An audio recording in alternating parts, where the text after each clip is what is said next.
Two parents, one grandparent. Who gets called first? That's the diamond problem.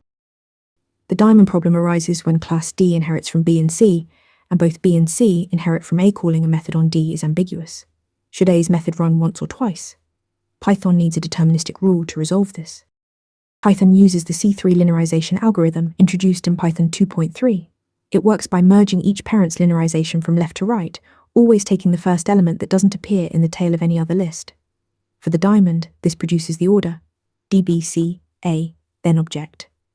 This computation happens once at class definition time. C3 enforces two properties. Each class appears exactly once in the chain, and left to right ordering among siblings is preserved. If no valid MRO can be computed, Python raises a type error right at class definition. The super function navigates this chain cooperatively. When every class calls super, it passes control to the next class in the MRO. So A's method runs exactly once, not multiple times. You can verify the full order by calling d.mro or by accessing d.dundamro. Python C3 algorithm resolves diamond inheritance with a deterministic, duplicate-free MRO. Use super consistently, and inspect __mro__ when debugging. Want to get better at answering questions like this? With Interview Mentor, you practice real interview questions out loud. You get personalized feedback and a grade on every answer, and you can track your improvement over time.